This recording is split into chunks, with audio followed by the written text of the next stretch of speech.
Hello gamers! It's time to talk about one of the many gaming companies that pretty much made my childhood, Capcom, and how amazingly outstanding it would be for Nintendo to acquire them.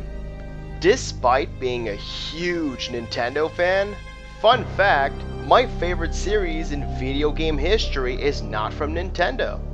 It's actually the old school Resident Evil games like Resident Evil 0, 1, 2, 3, and Code Veronica X, with the remake of the original Resident Evil for the Nintendo GameCube being my personal favorite game of all time. Just the idea of having this series as an exclusive to my favorite gaming company ever makes me super hyped and excited. In fact, let's think about it for a minute. Everything that Capcom offers being an exclusive for Nintendo? So this means that Resident Evil, Street Fighter, Mega Man, Okami, Marvel vs. Capcom, Devil May Cry, Phoenix Wright, Monster Hunter, and so many more would be outright impossible to appear somewhere else other than Nintendo platforms? Like, are you kidding me? You can hate Capcom and still see how this is huge for Nintendo and their fans. Nintendo IPs and Capcom IPs are literally a match made in heaven, especially considering how Nintendo would be keeping a very close eye on all Capcom developments, which is a very good thing.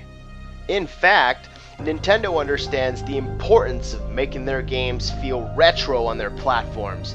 This lets me to believe that games like Resident Evil would feel more like it used to back in the day. Mega Man would probably finally have another game, on-disc DLC would most likely be gone, and games like Street Fighter would probably have one version, or two at most, of the same game. Again, Nintendo being so retro could mean we'll see more old-school Capcom games in some way or another, like Final Fight, Ghosts and Goblins, Breath of Fire, Power Stone, and a lot more. Those games would most likely feel a lot like they used to, which is great. Imagine having Mario in Street Fighter, Link in Marvel vs. Capcom, Nintendo costumes and themed puzzles in Resident Evil, and a bunch of other neat crossovers.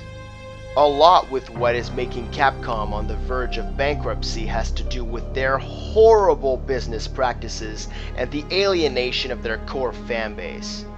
I believe that Nintendo would set things straight, as they don't want their company to have a bad name. I also understand that Nintendo is not the only one that can purchase Capcom, although it apparently has to be another Japanese company because of some law established years ago. I'm not too familiar with that law, and apparently there are ways around it. Everything Nintendo makes alongside all the IPs from Capcom. Man, I still can't believe this. If this truly happens, this is huge. Of course, it could all be wishful thinking. I mean, I remember when everyone was like, Nintendo should buy Atlas and stuff just to have a third party purchase them instead. In this case, it was Sega. The same thing could happen with Capcom, who knows?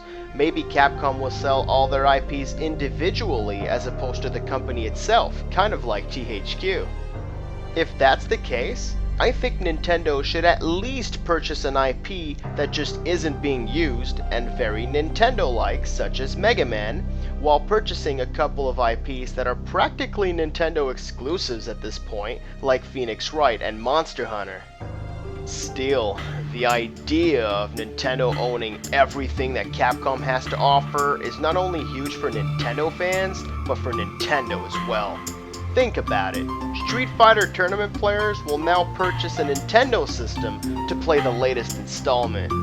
Many gamers who were never really owners of Nintendo hardware would now buy one and see the beauty that Nintendo offers. Maybe that would be the first time that we'll notice a decrease in bias towards Nintendo and actually see some positive talk in the media for once. I'd sure like that. Well, that's the end of this discussion. Thanks for tuning in. So take care, you Nintendo fans and all-around gamers. Enjoy gaming. Guard out.